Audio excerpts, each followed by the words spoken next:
کا وقت تھا۔ سنک گر گاؤں میں سب اپنے کام کاج میں مصروف نظر آ رہے تھے۔ پرندے چہچہا رہے تھے۔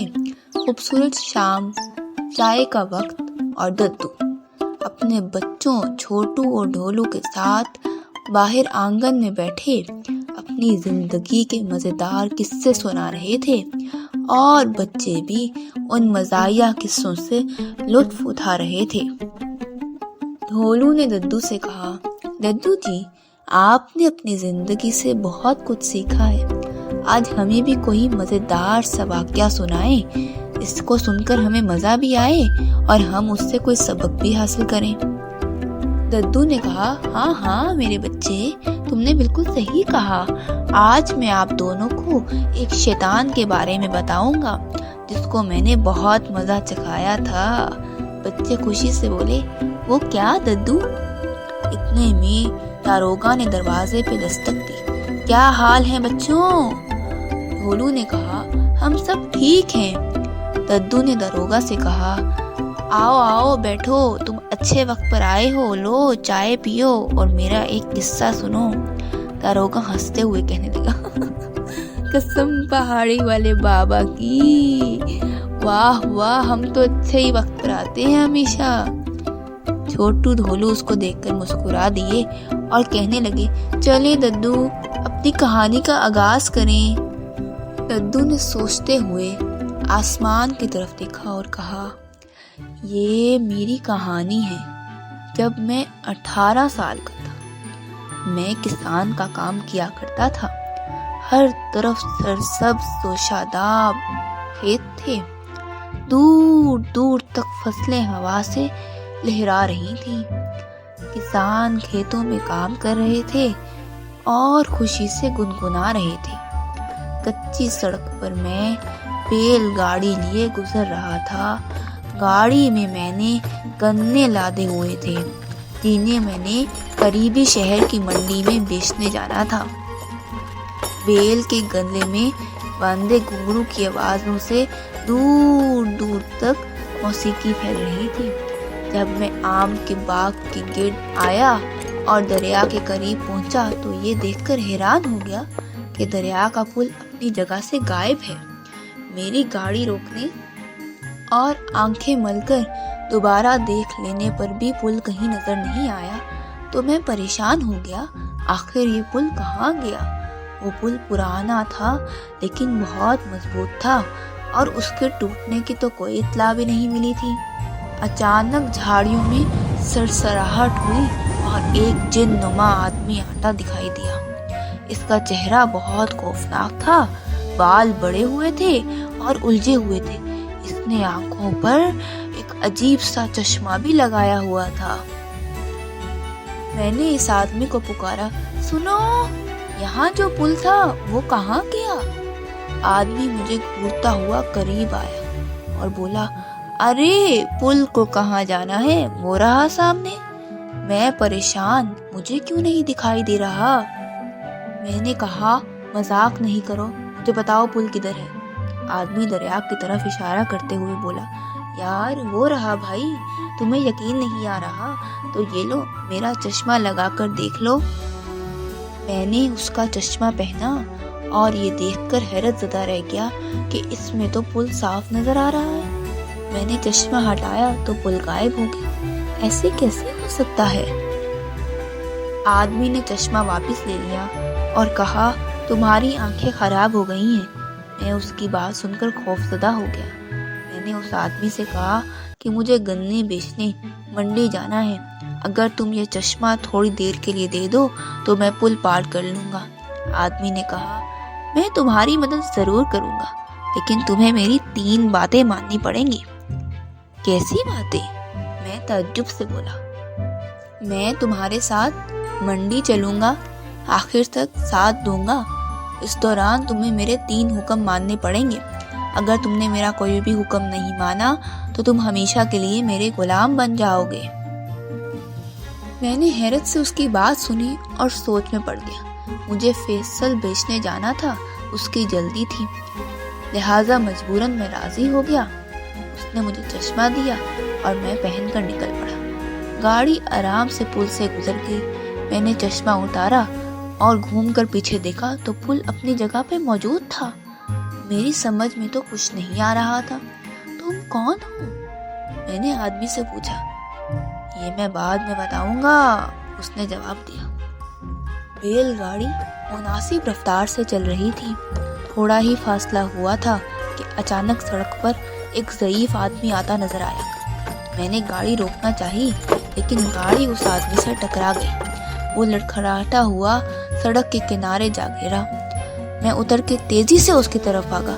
رک جاؤ، ایک قدم بھی آگے مت بڑھانا، آدمی نے تیز آواز میں مجھے حکم دیا۔ میں نے حیرت سے اسے دیکھا اور بولا، لیکن اس آدمی کو ہماری مدد کی ضرورت ہے۔ ہونے دو، تمہیں میری بات ماننی پڑے گی، تم نے وعدہ کیا ہے۔ میں سوچ میں پڑ گیا۔ میں ایک رحم دل آدمی تھا اور ہمیشہ دوسروں کی مدد کو تیار رہتا تھا۔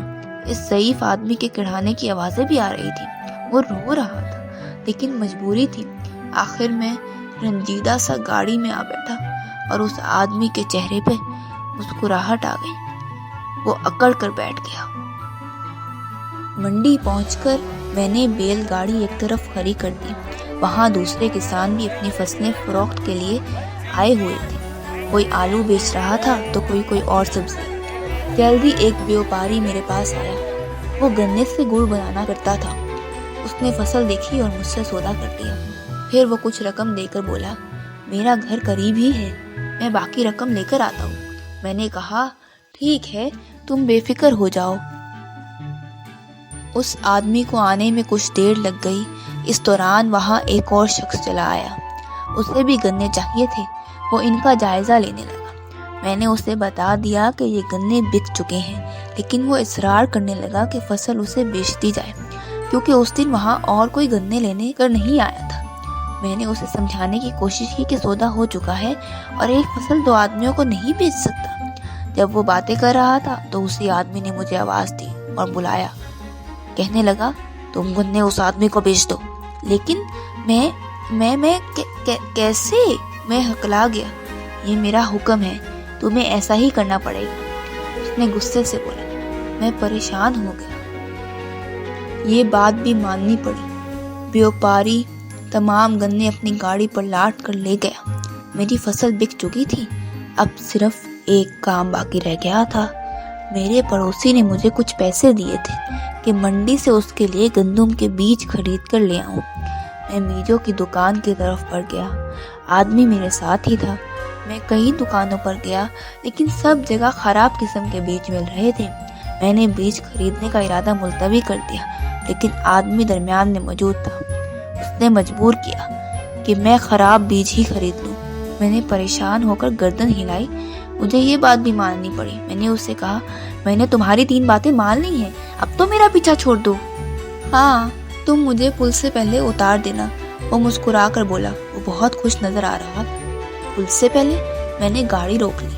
اس آدمی سے پوچھا، تم کون ہو؟ اس نے کہکا لگایا اور بولا، میں شیطان ہوں۔ میں نے اپنی طاقت کے ذریعے سے پل تمہاری نظروں سے اجھل کر دیا تھا تاکہ تم برے کام کر سکو۔ جب انسان برے کام کرتا ہے تو مجھے بہت سکون ملتا ہے، بہت خوشی ہوتی ہے۔ یہ کہہ کر وہ ہنسنے لگا اور جھومنے لگا اور پھر درختوں کے جھنڈ میں غائب ہو گیا۔ میں اس کی باتیں سن کر حیرت سے بیٹھے رہ گیا۔ دوسرے دن بھی میں نے گنے کاٹ کر گاڑی میں بھرے اور منڈی کی طرف روانہ ہوا۔ جب میں دریا پر پہنچا تو پل اپنی جگہ موجود تھا۔ اطمینان سے پل پر سے گزر گیا اور ابھی میں کچھ دور ہی گیا تھا کہ پیچھے سے کسی کے چلانے کی آواز سنائی دی۔ میں نے گھوم کر دیکھا تو وہ شیطان تھا۔ وہ دوڑتا ہوا آ رہا تھا۔ میں نے گاڑی روک لی۔ شیطان ہامتا کامتا قریب آیا۔ اس کے چہرے سے پریشانی جھلک رہی تھی۔ وہ تیز آواز میں بولا، تم پل پر سے کیسے گزر آئے؟ پل تو آج بھی غائب ہے۔ میں نے کہا، آج تو پل مجھے صاف نظر آ رہا تھا۔ شیطان سوچ سے پڑ گیا، پھر چلا کر بولا، لیکن کیسے؟ تم نے کون سا ایسا کام کیا ہے جس کی وجہ سے میری طاقت تم پر سے ٹوٹ گئی؟ شیطان گڑبڑا کر بولا، میں نے کوئی جواب نہیں دیا۔ مجھے بتاؤ تم نے کیا کیا ہے؟ اب کی بار شیطان ہار کر بولا۔ میں خوش دلی سے مسکرایا اور بولا، میں نے کوئی خاص کام نہیں کیا، بس کل جب تم مجھے اکیلا چھوڑ کر گئے تھے تو میں دیر تک یہیں بیٹھا رہا۔ میرا ضمیر مجھے ملامت کر رہا تھا، میں کسی کو تکلیف پہنچاتا، لیکن تمہاری وجہ سے ایسا کرنا پڑ رہا۔ آخر میں نے فیصلہ کیا اور میں واپس پلٹ گیا اور منڈی پہنچا۔ وہاں وہ آدمی پریشانی سے مجھے ڈھونڈ رہا تھا جس سے پہلے گنے کا سودا ہوا تھا۔ میں نے اس سے معذرت کی اور اس کی رقم واپس کر دی، ساتھ ہی فصل کی اگلی کھیپ اسے دینے کا وعدہ بھی کر لیا۔ پھر میں بیجوں کی دکان پر گیا اور وہ خراب بیج دکاندار کو واپس کیے اور رقم لے لی۔ وہاں سے شہر کو نکلا اور ہاسپٹل تلاش کیا۔ وہیں مجھے وہ ضعیف آدمی زخمی حالت میں مل گیا، اسے بہت چوٹیں آئی تھیں۔ ہاسپٹل میں سارے ڈاکٹرز دوسرے مریضوں میں الجھے ہوتے ہیں۔ اپنی جیب سے میں نے اسے دوائیاں خرید کر دیں اور آدمی کو کھانا بھی کھلایا اور اس کے گھر تک پہنچا آیا۔ راستے سے گزرتے وقت میں نے خدا تعالیٰ سے معافی مانگی، اور تم جانتے ہو جب انسان نیکی کا کام کرتا ہے اور اپنی غلطی پر شرمندہ ہوتا ہے تو خدا کے اور قریب ہو جاتا ہے۔ چنانچہ آج میں آرام سے پل سے گزر آیا اور تمہاری طاقت کام نہ آئی۔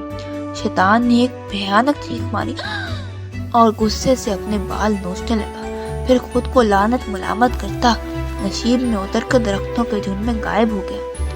مجھے یقین ہے اب تم مجھے دوبارہ نظر نہیں آؤ گے، میں خوشی سے چلایا۔ اس دن کے بعد وہ مجھے کبھی نظر نہیں آیا۔ ڈھولو اور چھوٹو ایسے کہانی سن رہے تھے جیسے وہ وہاں پر موجود ہی نہ ہوں اور سب اپنی آنکھوں سے دیکھ رہے ہوں۔ کسی ایک نے بھی سوال نہیں کیا۔ ددو نے کہا، ہاں میرے بچوں، کیا سیکھا؟ نیکی کے کام کرنے ہیں یا شیطان کو دیکھنا ہے؟ بچوں نے کہا، نہیں شیطان کی پناہ۔ واہ ددو، کیا بات ہے، مزہ آ گیا۔ داروغہ نے بھی مسکرا کر ددو کی کہانی کی تعریف کی۔ ددو، آپ کے پاس بیٹھنے کا مزہ ہی تو آتا ہے۔ یہ دیکھیں رات ہو گئی اور وقت کا پتہ بھی نہ چلا۔ ددو، چلے آئے کھانا کھاتے ہیں۔ اتنے میں رجو چاچی بچوں کے لیے مزیدار پکوان لے کر آئی، جس کو دیکھ کر بچے خوش ہو گئے اور سب نے مل کر کھانا کھایا۔